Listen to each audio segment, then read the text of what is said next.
Hey everyone, welcome back to the video. Today I'm going to be doing my final power rankings. I'm going to be doing VCT Americas this time. I'm going to be ranking all 11 teams into these 5 tiers. Um, I'll be updating these throughout the season in separate videos, just going through what I thought of every week pretty much, and moving the teams around as I see fit. I'll be also doing full schedule predictions for Americas just before the season starts. And so stay tuned for that, as well as go check out my other power rankings videos. And I've already done, I think, EMEA schedule predictions. I don't think Pacific will be out by or yeah, the Pacific schedule isn't going to be out before this one. It'll be the video after this. Pre-recording a bunch of videos right now, so I don't have to do it all like bam, bam, bam in a row. Um, Regardless, go check those out. And yeah, make sure to leave a like and subscribe if you enjoy, even if you don't agree with the power ranking. Uh, it's just a fun exercise to do. Without further ado, let's get right into it. So starting here at the bottom in the bad tier, again, only have one team here, is Furia. Moving down one spot. I thought this team had some potential coming into the year. I thought MW was a cracked player. I mean, as most people think. I had some faith in Liazi, in Havoc, and players like that. And I thought Liazi and Havoc played pretty well, the two young guys. Um, Obviously, Liazi getting dropped here, but I feel like again we're getting into MW just kind of ruining another team. Like it always happens when he plays duelists on his teams. Everybody else does so bad statistically, and it's just ruined the team. Now, I do think Nazwar is a good pickup. He's a very, very solid player as an individual, and I think he would be a good addition as an IGL. That being said, I don't think he's going to be IGLing here. I'm pretty sure it's going to be Conan. And it also fucks up the roles so much because Conan has never played one map of a Dome Smoker on his VLR ever before. He has played 8 maps of Viper, sorry. And that is less maps than the, I think, 14 he's played of Reyna. So, and he's probably moving over to Smokes. Like, that's what I'm assuming. I'm assuming it's not going to be Nazwar, and I don't think he's going to move over to Sentinel instead of Khalil. That could be wrong. If he plays Sentinel, he's still never played a Sentinel on his VLR. He's only played Sage, I'm pretty sure. Yeah, 31 maps of Sage, 8 maps of Viper, and no actual Sentinel. So it really fucks with the roles here. I think there's a good chance they're just gonna end up swapping around roles and everything. Now I do think Havoc will look better than he did, specifically in that map against them and against NRG, the Breeze map. I think he looked pretty good the rest of the tournament. So that I don't know, that will be an upgrade for them. Like there is some hope for this team to win games. I don't think this team is going winless by any means, but I have a hard time seeing this team missing playoff or making playoffs. Sorry, and I think they'll be pretty easily worse than these other, I think, 3 teams in this missing playoffs tier. And moving on to number 10 here in the missing playoffs tier, we have Crew. Now, originally, I had moved this team up to, I think, the potentially frisky tier, maybe the top of this tier. I don't exactly remember. And they had moved up multiple spots. But with this new Heat edition, it gives them so much. I hate when teams have freedom to fuck with their roster because they always fuck it up. Thinking of examples, DRX last year, Sentinels last year. I'm sure there's other teams, like there's teams in Pacific with 6-man rosters where they like intentionally rotated people out. Those teams were never good. It was just all those teams lead to massive messes and being worse than they should be. And that is exactly what I think is going to happen with Crew. Now, like, their plan is, I am assuming, to, or I thought it was to integrate Heat into the team, and then have him play until MTA comes back, and then drop Klaus out and bring MTA back in. That would make a lot of sense to me. But they're moving Klaus over to the IGL role now when Melzer has objectively been significantly better on it. Like, I don't think getting Melzer maybe 10% better as an individual player. Like, I don't think he was significantly worse as an IGL. I don't think making him 10% better is worth the swap over to Klaus's calling, which has historically been significantly worse. Like, Melzer looked like prime FNS at LCQ last year, and the calling still looked good at champs. It didn't look amazing. Like, it didn't look like it did at LCQ. Nobody expected it to. And I think at kickoff, it looked pretty similar, if not better, to what it did at champs. So if you were going to make this swap over to Melzer not calling and Klaus calling, I don't know why, or even just Melzer not calling, I don't know why you wouldn't do it over the offseason when you could then save yourself having to make a roster move now. You could swap Klaus out, bring in a real IGL, and then get MTA as well, and kind of have a roster like that. Like, I don't think Melzer's a good enough individual to prioritize him being comfortable. Like, if he was Marved or something like that, then I could see it. But he's not Marved. He's not even close to that. I don't know. I just have a hard time seeing this team being good, even though they do have great pieces like Kesnet. I think MTA is really good, even though he's going to miss a significant portion of time. And I really like Shy here. This team has potential, and I thought they would have potential to be really good and be like a potentially frisky team. But I can't see that anymore, especially when I don't really believe in Heat. Then, moving on to Cloud9, moving down a few spots here. I mean, what much is there to say? Like, they were shit at kickoff. Absolutely terrible. Like they showed up in the first game, and it was just Oxy popping off, individuals popping off, like Vanity even. And that kind of carried them through that game, I think. Like, I think they got outcalled out, like, everything to do with team play by MIBR and still managed to pull that game out.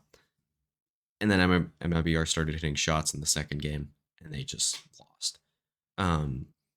They're swapping out two players here, Whippy for Moose, who, like, that's a side grade, if anything. I don't really know what you're upgrading there. And then you're swapping out Jake for Rooney, which is kind of funny because Rooney was on Cloud9 last year. But I'm assuming this means Vanity will be transitioning to Smokes full time, which I don't hate. I think his calling historically has been significantly better on Smokes. But I do think his individual play has been a lot better on Initiator. I think there's a good chance it's honestly a downgrade from him to Rooney on Initiator, but Rooney's Sova will be better, so it's going to be kind of interesting to see how much better Vanity plays. I don't love the direction this team is going. It just looks like this team could just end up making a few changes throughout the year, even after Split 1, and just kind of being a little bit of a mess. I think this team is really going to have to wait for the offseason to really retool their roster and, like, self-reflect and everything. And I think that could be a big issue, like, for them just kind of being kind of a mess, as I said. Like, I don't know. I think Oxy and Zeppa are two of the most overrated players in America. So I think Oxy is the most overrated player in the world right now. Like, for reference, I had him 10th in my duelist rankings.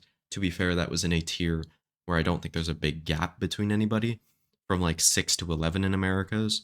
But I do think he is worse than fucking 9 other duelist players in America's. So I don't know. I have a lot of concerns with Cloud9, but I do think there's potential there with Oxy. I do think Oxy and Zeppa have a lot of potential. I do think Rooney has a good amount of potential as an individual, as an Initiator player, not really as an IGL. And I think Vanity, like, he's the piece that I believe in the most here, especially playing Smokes. I think he's historically been one of the better IGLs in North America. And then Moose is fine. I think he could maybe have a resurgence here. I don't know. It's gonna be really weird with this team. I don't like last year. Everyone was like, "Oh wow, this team sucks. They're terrible," and I'm like, give MC a little bit of the benefit of the doubt. Like I'm not saying that they'll be really good or anything. Obviously, they were, um, but MC isn't here now, and Imi is, and I don't have the same amount of faith in him as I do with MC. Then we have MIBR, who I talked about a little bit already, coming in at what is this? Uh, 11, 10, 9, 8. Number 8. Sorry, I don't have like a list up next to me, so I need to like actually count it out. Um I'm dumb. But moving up 3 spots here from number 11. I mean, this team genuinely has really good ideas. Like I think they've made the most of the pieces here. Um like I do like FRZ.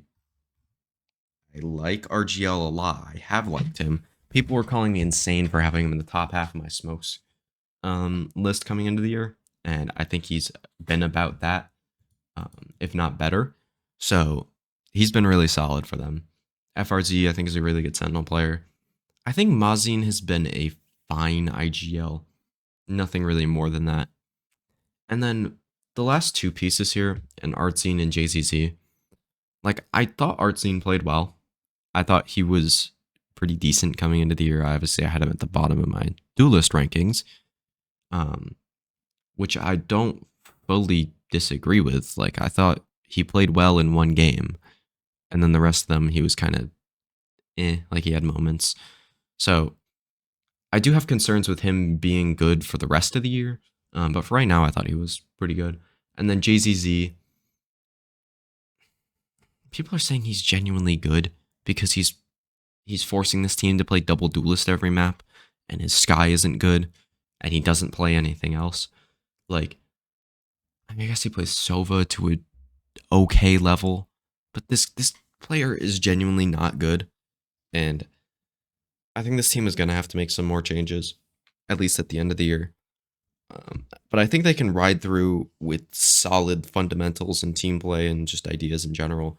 I don't know if the mid rounding is necessarily there for this team. Um, but I think firepower could end up being a big issue and why this team misses playoffs. But they'll definitely win some games and they'll be better than they were last year. Like they'll look better having the same result as they did last year. Pretty much is what I'm thinking here. But yeah, moving on to the next tier. All right, now moving on to G2. Um, in number 7 here. They swapped out Net for Icy. Um, I mean, I think this is probably the best move of the transfer window from any region outside of China. I don't really know what they're doing.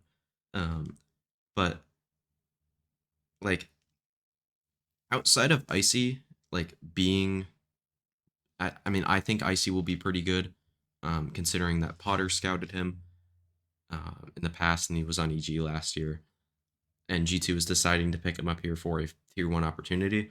Um, like I don't know much about him other than that, but I those are two very good signs. But I do think the biggest part of this move is Leaf moving over to Sentinel. Um, Now I know Icy's like one of his most played agents on VLR is Killjoy. He played Duelist on his last team. I think it was on OR Esports. He was supposed to be on that team. I really don't care that his most played agent is Killjoy. He will probably be playing Duelist here because they were also considering Penny, so it's not like they weren't looking for Duelist players. Um, and I don't know. I love Leaf moving over to Sentinel. I think in some of these big games, elimination games, stuff like that, he has performed worse and been kind of maybe not a problem for his teams, but like a contributing factor to why he hasn't been able to make these international events. And I think moving over to Sentinel, that itself will have less impact. Him being worse in those games won't matter as much because he is on a role that you're not expected to frag on as much. I think if you have a duelist player who will frag consistently throughout the whole thing, or throughout every game, no matter the amount of pressure, I think you can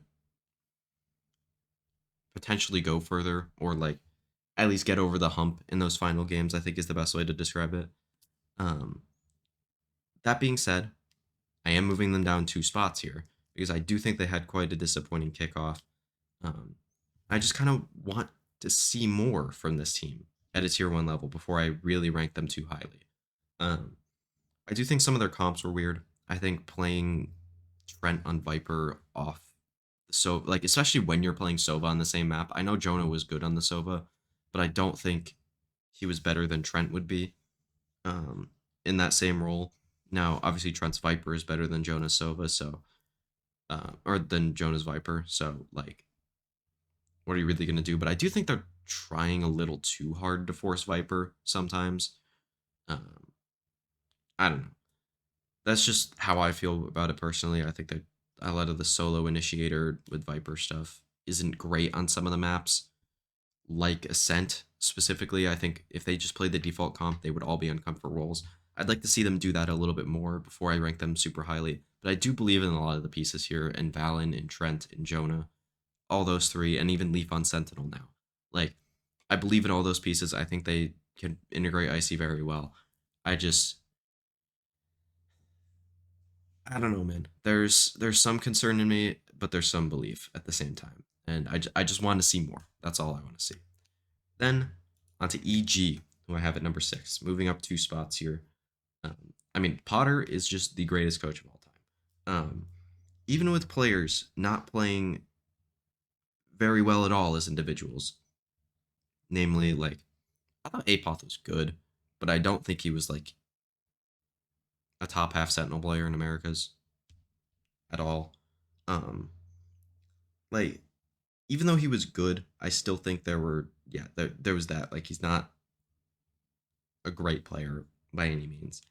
Um, I thought Supa just turned off his monitor and cut off his hands against Loud. That that's what it looked like for me. I don't think he even looked that great in the G2 game.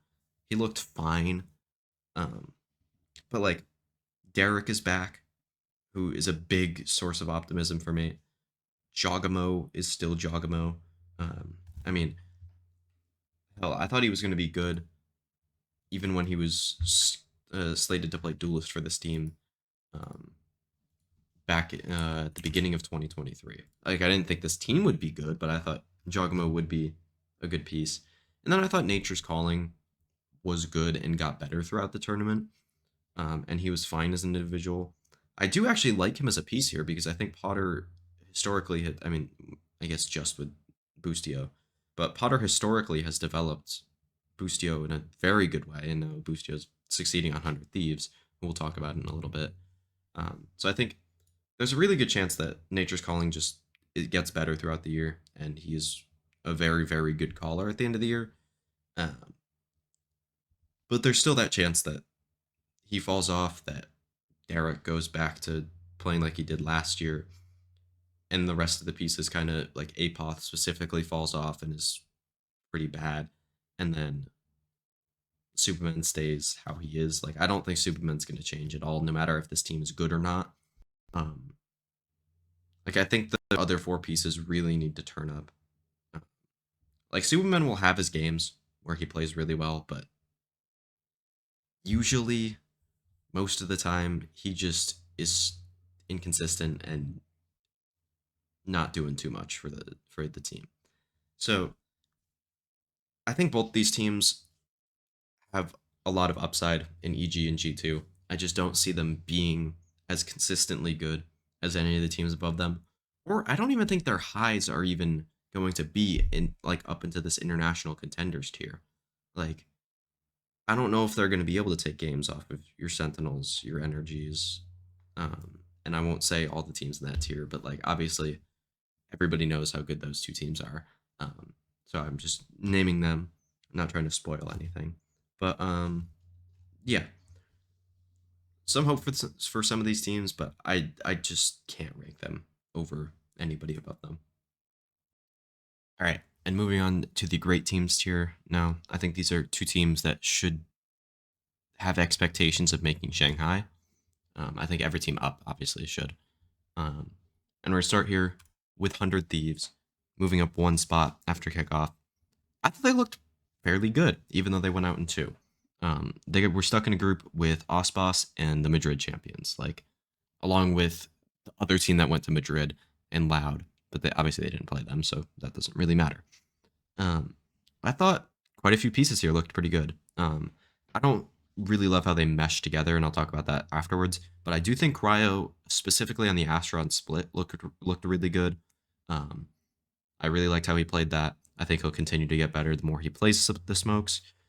EU had moments on Initiator along with Boostio, who I think, even as an individual on the Gecko and sometimes on Omen, had his moments specifically. But I don't know exactly if like the him playing Initiator, specifically the him playing the Omen, I did not like as much.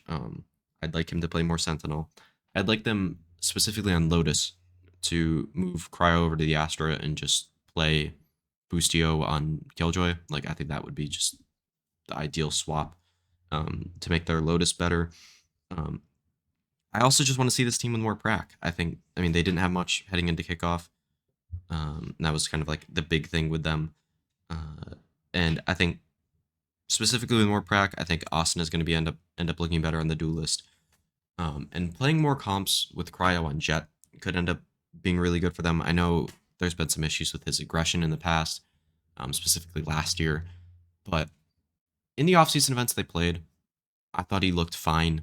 Um, Obviously, again, they weren't playing with Boostio, so there was some like the attack side calling stuff that had issues. And I think with Boostio in there, I think it'll look better. So basically, what I'm trying to get at is this team was already pretty good in kickoff. And I think they will get significantly better throughout the split, especially with the more matches they play. The one guy I didn't talk about was Bang. I don't love him playing the full time Viper. I do think his best agent historically has been his Brimstone and his Omen, actually. Those two have been better than his Viper. I do think his Viper's still very good, but I would like to see him play a little bit more of those agents if possible. Now, I don't know how possible that is, whether you just gotta expect him to be on the full-time Viper since they're gonna be playing a lot of double controller. Um, but overall, I believe in this team. I believe in all of the pieces, specifically Asuna. Like he's been the most heavily scrutinized because of his comms of all things. When I think that is one of his best traits in terms of a duelist player, having like the high energy, the high comms. Like I just don't get how it's an issue. Like yeah, maybe he's a little too energetic at times, and that's fine. But like FNS mentioned it one time on stream and thought it was a little funny, and it's become an actual narrative on why this team isn't good. Like, watch any other 100 Thieves comms video, please, I beg. It's so dumb. It's so stupid. But whatever. Like I believe in all the pieces. I believe in Zix. This team will be good this upcoming split, but we just haven't seen it yet. That is why they're down at fifth. Then next up at fourth, a team that some people actually have lower. I have Leviathan. I just believe in the pieces in this team a little too much to put them under 100 Thieves right now. But I do agree with a lot of people saying that there are bad vibes with this team. I don't know how to describe it fully, but we'll start talking about Tex, who I think has been the biggest talking point with this team in terms of individuals, and I think he is the biggest question mark. I actually thought his Sentinel play when he was playing the Cypher, and I think he played a little bit of the Killjoy. I don't exactly remember, but when he was playing the actual Sentinel, he looked good. Like I thought he was a good player here. Um, Now when they played like the Gecko and the Rays, did he look good? Not necessarily. So if they're gonna want to do more of that stuff, then I think they need to go in a different direction than Tex. But I think if they're going to play him full-time Sentinel, I think he will be fine for this team. I think they need to transition to more comps like that. And yeah, I don't know. Otherwise, he just won't fit, and they need to get a different player in here. King's Calling. It it didn't look significantly better. Like it was better with, but I think that had a lot to do with having Calm in there. Had a lot to do with having Tex in there, who I mean, I think Tex has been fairly vocal in the past. I don't know about that. Like, just things I've heard like through comms videos and whatnot, like he's not like a no com player by any means. Just having those guys in there, new Mazzino. I mean, I don't know how vocal he's been uh, in the past because he also speaks another fucking language. But having somebody that speaks your language probably helps. Um, and then Aspas, again, don't know too much about how vocal he is, but like just having that kind of duelist player in there helps your calling. Like, how can it not? And I don't know. I think a lot of the improvements had to do with that rather than King actually improving as a caller necessarily. So you'd like to see that get even better, but I don't know if it will. I think there's a good chance that by the end of the year, we're looking at King is mainly just a player, not an IGL, if that makes sense. Um, but speaking of Aspas, I do think he had his worst tournament since, I mean, maybe except for Tokyo. Like maybe that and Copenhagen were the two ones that were worse than this. And even then, like he played well in like one game against 100 Thieves. And then against Loud and against Sentinels, he kind of didn't do too much to me. So you'd like to see him be better. I think he will be better. Like it's Aspas. Like it's not really a concern, but it did happen. And he's had bad tournaments before. So again, it's not really a concern for me. But I do think the rest of the team is definitely concerning, as I said about Tex and King. And then Mazzino and Com, I thought were fine. I think Com's stats were a lot worse than how he actually played. I think there's a lot of Sky players that ended up just looking bad statistically, but weren't that bad, like Sasi, like Sadak, specifically in those games. I thought their stats were worse than they were playing. Personally, those are the two that stand out because those are the two that got talked about. Um, but I do think Mazzino and Com do need to be better if this team is going to be one of the top teams in Americas and wants to contend for a title, even. So, yeah, there needs to be significant improvements with this Leviathan team. And I just have less hope that they will come than improvements with 100 Thieves. That's why I like the vibes difference with Leviathan and 100 Thieves. And I also have less confidence that they will make improvements than the teams above them. So, moving on. All right, now moving on to our last tier of international contenders. We're going to start at number 3 here with a team that I don't think a lot of people are expecting me to put at number 3. That's going to be NRG, who were an extremely frustrating team at kickoff. It seemed like such an obvious thing throughout groups that they were hiding stuff. Um, their breeze, the defense side against Furia looked unbelievable. Like they were just perfectly executing that. I love the way they played that defense side. And then when it got to the attack side, when they were up like 9-3, then it started to fall off. They ended up closing the game out and everything. And I thought they were hiding stuff there. They were banning Bind, which historically has been their best map. And it just looked like they were all setting up to play insane in playoffs, which they didn't. I mean, straight up, they didn't. I have some kind of cope with that, but whatever. Um, and I hate. We'll start off with the first like actual like gameplay related thing. I hate how this team used Demon One, specifically with the roles they're playing or what the roles he's playing, or even just the agents he's playing. Like, why is he playing Omen? Just put him on Astra. Like, I get that you gotta play good comps and have flexible players, but man, he's not a flexible player. Stop trying to make him play new shit. Put him on Brim, Astra, Jet, or Chamber. Any of them. That's then it's good. Like, you can't convince me that Demon One was ever going to be good on Omen with how like what kind of player he is. Yeah, Tens is a good on Omen, but they're not even close to the same kind of player. Like you can't you can't put a player like him who is slow and calculated and everything like that and put him on an agent where he has to like actually think about how he's using his utility, which you do on Omen. So I hate that. I hate some of the comps they were running specifically on Sunset. It just isn't good to play no Sova on that map. They were playing solo initiator Sky. I do think there's a good chance that this team got kind of fucked by the Sky nerf, and they'll be back and better. Um, that is part of the cope here. I also everybody was acting like they got destroyed by Sentinels, which they only got destroyed on Breeze. Or not on Breeze, on Split. But on Sunset, the first map, they should have won that map. Like, if anybody disagrees with that, you're just wrong. And if they win that map, then they win Ascent, they are on to Madrid. Like, it's really possible that this team could have made Madrid. Now, I do think I have a little bit more reservations with them than the next team. Um, but also, this team still has Demon One. They still have Ethan. They still have Crashies, Marv, and Victor. Like, this is the best top to bottom roster in America still. I fully believe that.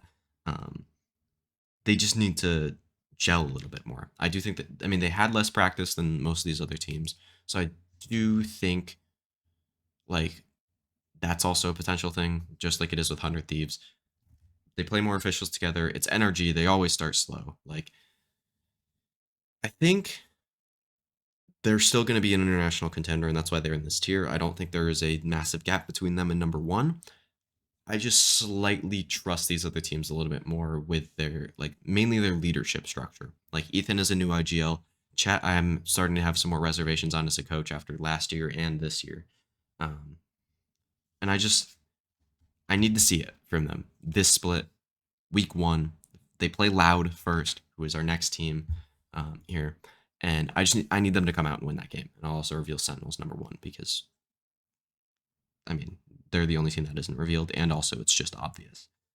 But moving on to Loud, Stadak is just the GOAT. I mean, I talked about a lot of their running from kickoff in like the Madrid videos. But I don't know. I think this team is really good, guys. They have four really good players and then QCK, who, like, I do have more concerns about this team finishing lower than NRG, like fifth, maybe, like that area, fifth, sixth. Like, I think that's more likely that they finish there than NRG. Um, but I also think that's, like, I don't know. I just don't think that's going to happen because it's Loud and they have Cowanzine, Tui's, Les, and Sadak. And Sadak is in that as an IGL, which NRG don't have yet.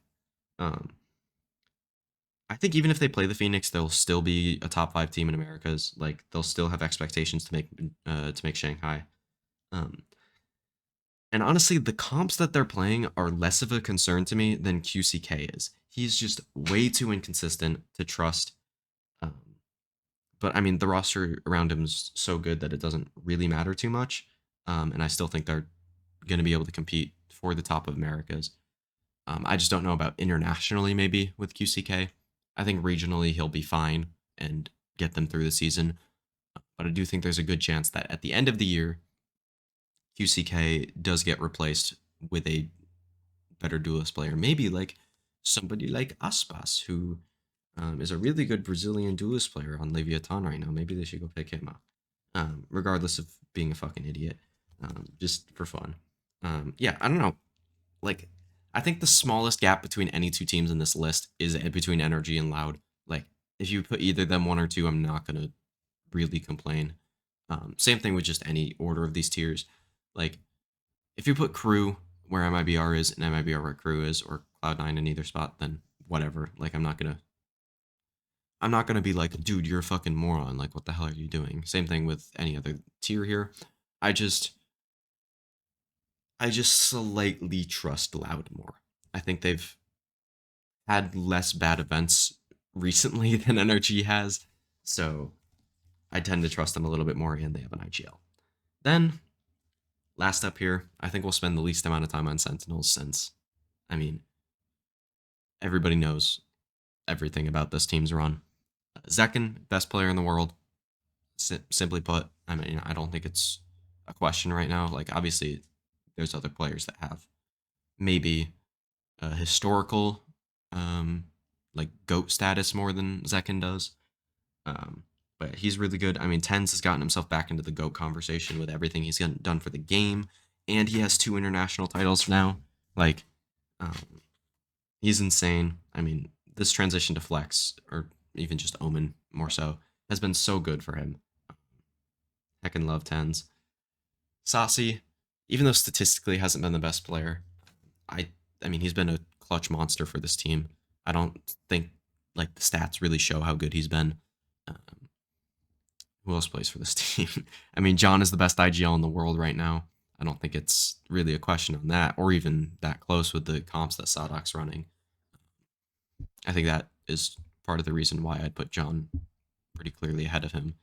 Um, and then uh, Zelsis, yeah, dude, I'm at the end of this video, man. I can't think straight sometimes. Yeah, Zelsis. I mean, again, another player that doesn't put up the stats, but Vides guy, fucking. I mean, they'll show the player cams in between stuff, and he's just screaming, and he's just so much fun. I love Zelsis. Uh, I don't think he's like the best flex player in the world or anything like that, but he's very very good for this team, and will continue to be. He's just so consistent, and then he'll have the pop off game like he does in Map 5 of the Grand Final and win your team the game.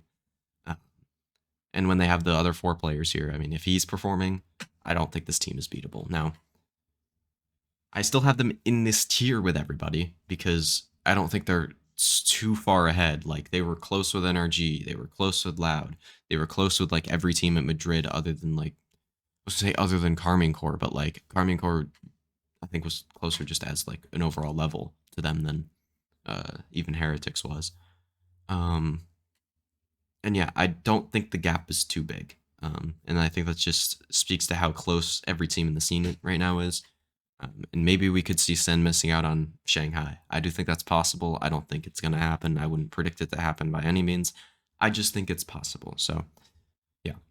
This is going to be my tier list heading into Split One of Americas. So, let me know what you think in the comments below. Where I'm wrong, where I'm right, everything like that. And yeah, I'll see you guys in the next one, probably for Pacific full schedule predictions, and then Americas after that. But yeah, see you guys in the next one. Peace.